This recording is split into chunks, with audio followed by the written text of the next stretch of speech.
Fala pessoal, bem-vindo a mais uma aula de ciências. Hoje é a nossa quinta aula do terceiro bimestre e vamos falar sobre transformações da matéria, mais especificamente sobre mudanças de estados físicos.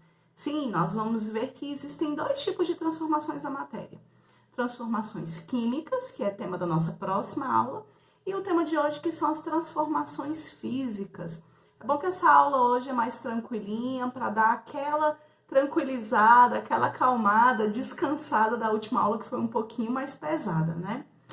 Bem, como sempre, nossa aula terá a nossa frase, né? Que servirá de desbloqueio das atividades da semana. Então, já anota aí a primeira parte da frase, que é a seguinte: na natureza. Anota os 3 pedaços da frase para desbloquear a sua atividade e garantir a presença e também a nota dessa semana, tá joia? Vamos lá. Dando início, então, à nossa aula de hoje, aula 5, transformações da matéria, mudanças de estados físicos. Primeira coisa, gente, na natureza, a matéria ela passa por inúmeras transformações.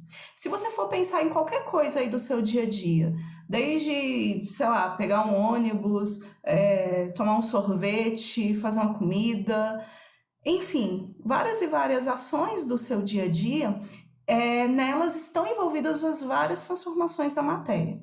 Algumas transformações são físicas, como é o caso das mudanças de estados físicos, que nós veremos na aula de hoje, inclusive, e outras mudanças, outras transformações da matéria são químicas. As transformações físicas, apesar de mudar o estado físico da matéria, não há uma mudança da substância que está ali. Então, por exemplo, se eu tenho um gelo que derrete, que eu vou mostrar no próximo slide, tanto o gelo quanto a água líquida são H2O, então é a mesma substância. Já nas transformações químicas, há uma formação de novas substâncias a partir de outras. Então, há uma alteração aí nessa substância, um rearranjo desses átomos formando novas substâncias. Então, vamos entender um pouco melhor essas transformações, considerando o que acontece no nível submicroscópico, ou seja, nos átomos que formam essa matéria. Então, vamos ver qual é a diferença entre transformação física e transformação química, levando em consideração os átomos envolvidos. Bem, na transformação física, o exemplo que eu já havia começado a explicar para vocês é do gelo que derrete. O gelo ele é formado da substância água, H2O. E quando ele passa pelo derretimento, que é o processo de fusão, ele se torna água líquida, que também é H2O. Então, aí ocorreu uma transformação física. Note que a substância em si, formada pela molécula de H2O, não teve alteração, somente no seu estado físico, do sólido para o líquido. Já na transformação química é um pouquinho diferente.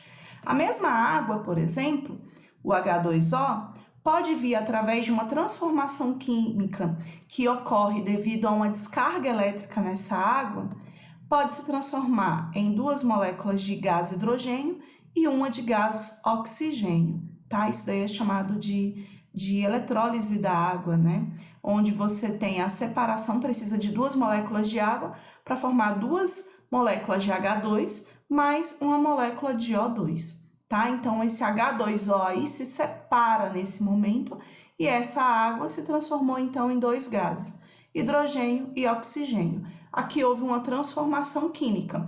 A gente não tem mais as mesmas substâncias no final do processo. Bem, em estados físicos, nós hoje vamos falar mais sobre alterações físicas da matéria. Então, a primeira coisa que a gente tem que saber é a respeito dos estados físicos da matéria. As partículas, então os átomos e moléculas que formam as substâncias, estão em constante movimento. Então, tudo que tem ao nosso redor é formado por átomos. Esses átomos se unem muitas vezes e formam moléculas, como é o caso da água, por exemplo, que é H2O, que é formado por 2 átomos de hidrogênio e um de oxigênio. E tudo isso que está ao nosso redor, que é formado por esses átomos, por essas moléculas, esses átomos eles estão em constante movimento, Esses átomos, essas moléculas estão em constante movimento. A intensidade desse movimento tem relação com o estado físico que essa substância se encontra. Então, no estado sólido, como vocês podem ver aí no gifzinho animado, no estado sólido, as partículas, né, elas estão se movimentando, mas elas estão mais próximas e se movimentam pouco. Então, apesar delas se movimentarem, elas não se afastam tanto uma da outra. No estado líquido já há uma movimentação um pouco maior, né, onde a gente nota aí um distanciamento maior, uma alteração maior de localização aí dessas partículas, e no estado gasoso há uma movimentação bem maior, onde as partículas estão bem mais livres. Vamos falar então detalhadamente de cada um desses estados. Estado físico sólido. No estado sólido, gente, as partículas vibram em torno de um ponto, mas elas se mantêm muito próximas umas às outras devido à atração entre elas. Isso faz com que os sólidos geralmente sejam rígidos, com volume e formato constante. Então, nem o volume, nem a forma de algo que está no estado sólido modifica facilmente, a não ser que uma grande força seja exercida ali para que ele venha mudar de formato e volume, né? Por exemplo, uma lata de alumínio, precisa ser exercida uma força ali para que ela altere o seu formato. Ela não vai mudar com facilidade, né? Só de eu colocar em cima de uma mesa, ela não vai literalmente escorrer ali por aquela mesa, ela vai permanecer naquele formato, né? Já se eu aplicar uma força, pode ser que haja uma alteração. Então, geralmente são rígidos e o volume e a forma são mais constantes. Em alguns sólidos, as partículas se dispõem de maneira organizada. Em outros, essa organização não ocorre. E isso daí, se as partículas estão mais organizadas ou menos organizadas, vai trazer uma série de características para o material, como dureza, ductibilidade, que é a característica de poder ser esticado, ser prensado, ser transformado em fios até mesmo, né, como é o caso do cobre, do alumínio. E maleabilidade também, que é essa condição de poder ser trabalhado em diferentes formatos. Aí nas imagens vocês podem ver novamente a animaçãozinha, mostrando que há um movimento das partículas no estado sólido, mas ele é pequeno. E aqui a gente tem duas matérias aqui no estado sólido, que é o grafite e o diamante. Eu fiz questão de colocar essas, gente, porque tanto o grafite quanto o diamante são formados por carbono. Então, são formados pelo mesmo átomo, né? Pelo mesmo tipo de substância. Porém, a forma como esse carbono se organiza é diferente no grafite e no diamante. E o simples fato desses átomos se organizarem de forma diferente faz com que a gente tenha o grafite, que é bem mais maleável, né? Ele até serve para riscar, é o mesmo grafite que a gente utiliza aí na lapiseira, que tem dentro do lápis também, né? A coloração é uma coloração escura, ele se ele é esfregado em algo, ele geralmente se desfaz, né? Se esfarela, e deixando uma marca, né? Um risco. E o diamante já em compensação por estar em outra forma de organização dos átomos de carbono, ele vai ter uma coloração totalmente diferenciada, geralmente transparente, vai ser um dos materiais mais rígidos que existe na natureza, até por isso que isso gera um valor econômico muito grande, né? E também por a sua característica, né, de poder ser lapidado e poder gerar essas estruturas que também são consideradas muito bonitas. Então, no estado sólido, as partículas estão bem próximas, mas a forma como elas se organizam também faz diferença nas características daquele sólido. Bem, segunda parte da nossa frase diz o seguinte: a matéria passa. Então, anota aí a segunda parte. Continuando o estado físico líquido. No estado líquido, gente, a atração entre as partículas ela é menor do que no estado sólido. Então, essas partículas elas acabam se movendo mais afastadas entre si, com mais liberdade. Então, como a gente pode ver aqui no gifzinho animado, elas estão se movimentando com muito mais facilidade. Nesse estado, as partículas não têm uma disposição fixa, como ocorre nos sólidos. Então, notem que as partículas elas se movimentam, elas vão mudando de lugar.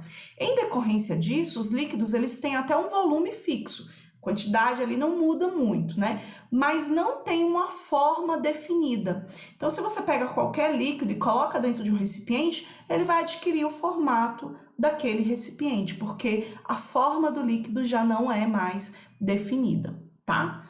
Bem, continuando o estado físico gasoso, os gases, eles já não têm nem a forma e nem o volume fixo. Todos os dois são variáveis. Então, o volume de um gás ele pode ser comprimido, ele pode ser expandido com muito mais facilidade e a forma também, ele vai adquirir a forma do recipiente onde ele está contido. Isso ocorre porque nesse estado, a atração entre as partículas é muito fraca.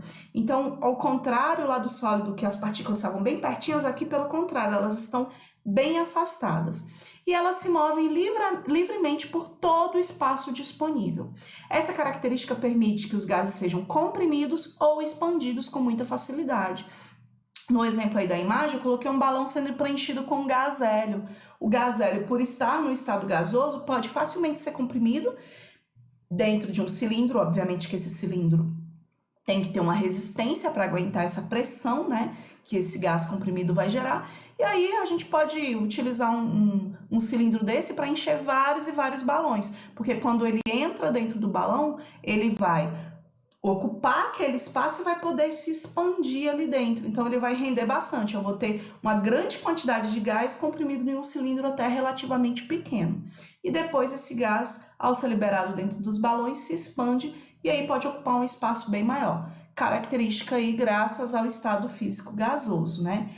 Cujas moléculas estão bem mais afastadas e com a movimentação muito mais livre. Bem, pressão e temperatura. O estado físico em que uma substância se encontra, gente, ela depende muito da pressão e da temperatura que ela está submetida.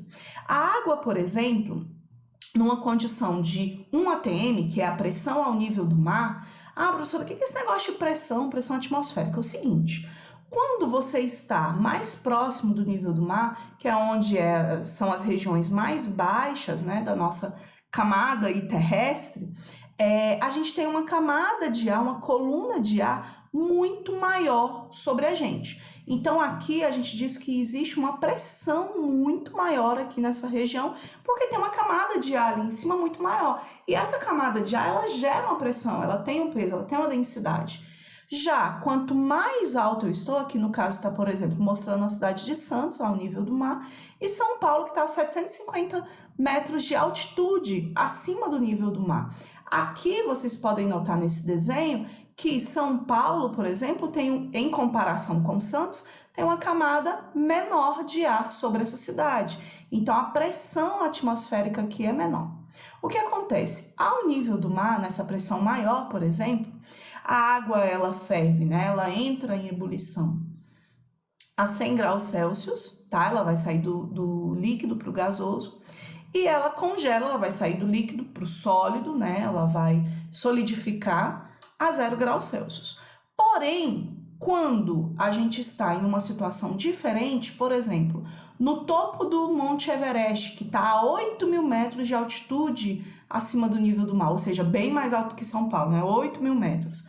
Lá, a pressão atmosférica ela é menor que 1 atm.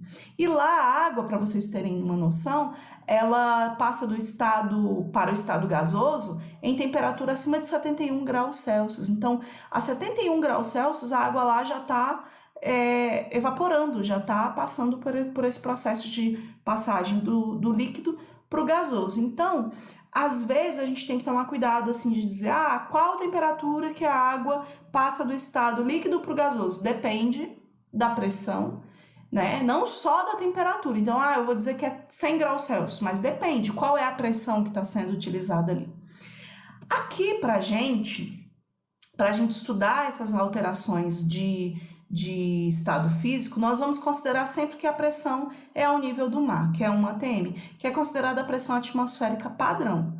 Mas às vezes você pode fazer alguma prova aí, um vestibular, um concurso, uma prova de admissão numa escola de ensino médio, onde vai ser descrita outra situação de pressão. E aí você tem que levar em consideração essa pressão, tá? Então, aqui, nesse momento, nesses exemplos que eu vou dar daqui em diante, vamos nos ater à influência somente da temperatura nas mudanças do estado físico da matéria.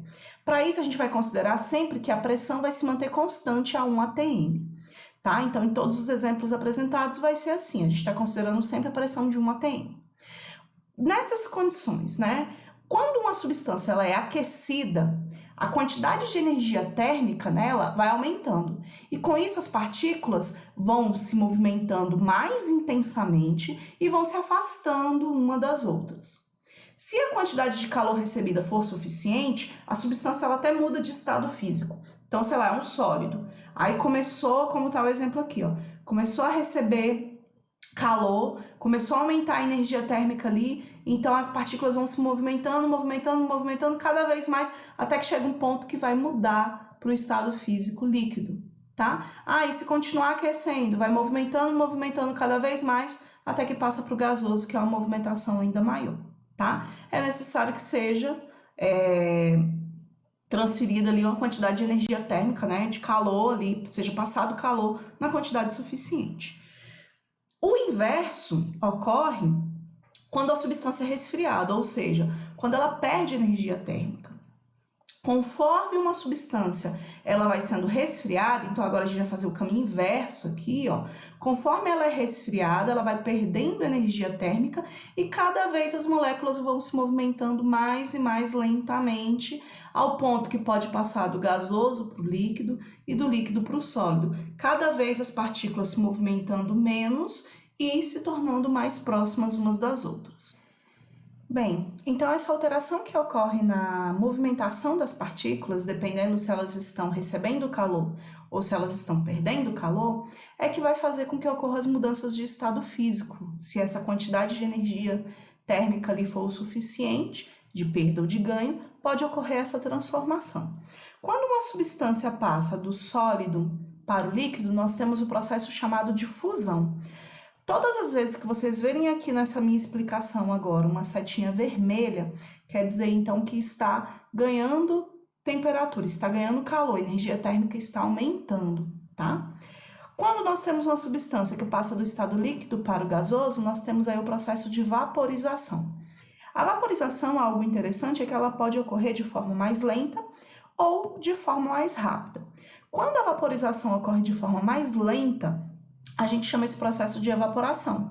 É o exemplo lá daquela roupa que você estende no varal e que você não vê a água, né, borbulhando ali e saindo e evaporando da roupa. Não, a evaporação ela é lenta, ela é gradual, ela ocorre de uma forma bem lenta. Já quando você coloca uma água para ferver lá no fogo, você tem um processo de ebulição, que é uma vaporização mais rápida e também com a formação de bolhas e você vê ali o vapor subindo. Alguns autores também consideram um terceiro tipo de vaporização, que no nosso livro não tem, por isso que eu não coloquei, mas que eu vou citar aqui para vocês, que é a calefação, que é quase que uma vaporização instantânea. Sabe quando você está com uma frigideira, uma chapa ali bem quente e pinga uma gotinha de água e parece que ela, na hora, né, faz até aquele barulhinho, tss, e aí ela evapora naquele instante, rapidamente. Isso daí, para muitos autores, é chamado então de calefação. Quando nós temos ao contrário, a perda, né, agora de temperatura, nós podemos ter a transformação do estado gasoso para o estado líquido. Essa transformação se chama condensação. Um exemplo é quando você, por exemplo, está tomando um banho quente e aí está saindo muito vapor ali do chuveiro e parte desse vapor acaba encostando no vidro, né, no espelho ali do banheiro, ou do box do banheiro também.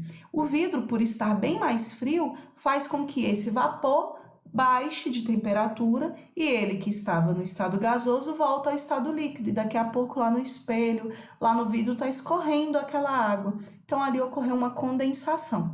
Aquele vapor então se tornou líquido. Do líquido para o estado sólido se chama solidificação. Colocando uma água aí, né, umas forminhas de gelo e colocando no congelador, passado algum tempo vai ocorrer esse processo de solidificação. Bem, também há, digamos assim, processos que são mais diretos, como é o caso do sólido diretamente para o gasoso. Esse processo é chamado de sublimação. Esse processo ocorre, por exemplo, com o gelo seco, também com a naftalina, que é uma substância que é utilizada em armários, né, para afastar insetos, para afastar traças. Ela passa direto do estado sólido para o gasoso, por isso que você coloca elas lá e aí depois de alguns dias, na verdade, ela some e só deixa o cheiro ali na roupa para poder afastar traças, né? O gelo seco também, da mesma forma, ele passa do estado sólido para o gasoso diretamente. Esse processo, então, é chamado de sublimação. Do estado gasoso de volta para o estado sólido, então algo no estado gasoso se transformando diretamente em estado sólido, para alguns autores é chamado de ressublimação. Mas aqui no nosso livro, esse autor do nosso livro chama também de sublimação. As duas formas estão certas, tá? Tem alguns livros, alguns autores que vão chamar só de sublimação e outros vão chamar de ressublimação. E para fechar, gente, temperatura de fusão e de ebulição. Cada substância possui uma temperatura de fusão e uma temperatura de ebulição específica. O que é a temperatura de fusão? É a temperatura na qual a substância vai passar do estado sólido para o líquido. E qual que é a temperatura de ebulição? É uma temperatura onde a substância vai passar do estado líquido para o estado gasoso. A água, por exemplo, e aqui a gente vai considerar sempre na pressão de 1 atm, ao nível do mar, tá bom? A água, ela tem a temperatura de fusão aos 0 graus Celsius. Então, 0 graus Celsius é o momento que, quando a água atinge aquela temperatura, se ela for gelo e ela estiver ganhando calor, recebendo calor, ela vai derreter. Então, ela vai fundir, né? Ela vai derreter e vai se tornar água líquida a 0 graus Celsius. E a água líquida, se ela for, né, submetida à temperatura ali, quando chegar a 100 graus Celsius, ela vai começar a ferver e vai se transformar em água no estado gasoso. Já o álcool é um pouquinho diferente. A temperatura de fusão, ou seja, do derretimento, é menos 114 graus Celsius. Por isso que dificilmente a gente vai encontrar álcool congelado por aí, porque essa é uma temperatura muito difícil de se alcançar. Congeladores domésticos e tal, a geladeira não vai alcançar essa temperatura. Então, a menos 114 graus Celsius, o álcool em estado sólido já se transforma líquido. Por isso que a gente encontra o álcool líquido com facilidade, né, no nosso dia a dia. E a temperatura de ebulição é 78 graus Celsius. Bem, durante a fusão e a ebulição, a substância coexiste na forma sólida e líquida, se for o caso da fusão, ou líquida e gasosa, se for o caso da ebulição. O que isso quer dizer? Se eu tenho, por exemplo, um gelo, vamos observar esse gráfico aqui, que inclusive vai ter uma questão com um gráfico bem semelhante, tá? Mas vamos supor, eu tenho aqui o gelo, tá no estado sólido, é água no estado sólido. Vamos supor que aqui tá, sei lá, menos 5 graus, aí foi subindo, chegou a 0 graus Celsius. Note que o gráfico aqui, ó, ele tava subindo a temperatura. Quando chegou nesse momento, o 0 graus Celsius se manteve constante por um tempo, ó. Então, isso daqui, ó, a linha tá reta, assim quer dizer que por um tempo, essa linha aqui é do tempo e essa daqui é da temperatura subindo. Então, por um tempo, ó, ficou a 0 graus Celsius. Isso daqui, esse degrau que se formou numa temperatura constante por um tempo, quer dizer que está ocorrendo uma mudança de estado físico, porque enquanto a mudança está acontecendo, não há alteração da temperatura, a temperatura fica constante enquanto o processo está acontecendo.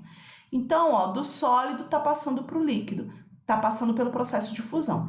Nesse momento, ele ainda está mais ou menos sólido, mais ou menos líquido. Enquanto o processo não terminar, ainda tem sólido e ainda tem líquido ali. Terminou todo o processo de fusão, aí a temperatura ela volta a subir, porque agora essa substância, a água, está no estado líquido. Beleza, continuou subindo, depois de um tempo chegou a 100 graus Celsius. Opa, 100 graus Celsius é a temperatura de ebulição da água, ou seja, a temperatura que ela vai do líquido se transformar gasoso. Note que de novo forma um degrau, ou seja, por um tempo essa temperatura ela permanece constante em 100 graus Celsius. Isso daqui, essa linha constante por um tempo, significa que está ocorrendo uma transformação do estado físico. No caso do líquido para o gasoso, está ocorrendo a ebulição. Enquanto não terminar, aqui ainda vai ter água no estado líquido e gasoso misturado, né? Vai estar formando gás ali. E quando esse processo terminar, aí de novo a água no estado gasoso, esse vapor de água, poderá continuar aquecendo, tá? Então, esse gráfico, ele mostra muito bem, ó, duas transformações que estão ocorrendo. Estava no estado sólido, quando a temperatura ficou constante, demonstra que teve uma alteração de estado físico, depois subiu a temperatura e depois, de novo, um degrau constante, que significa que ocorreu mais uma transformação. Por fim, a substância já terminado o processo de transformação, a sua temperatura continua subindo, beleza?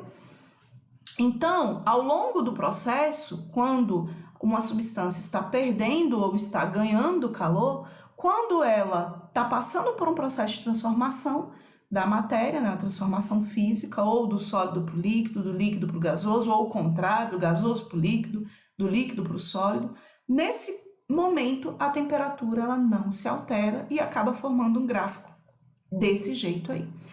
E para fechar nossa aula de hoje, terceira e última parte da frase, diz o seguinte: por inúmeras transformações. Complete sua frase, vá até a atividade, monte direitinho a frase para você poder desbloquear a sua atividade, não deixe acumular e garanta sua nota e presença dessa semana. Te vejo na próxima aula. Tchau, tchau!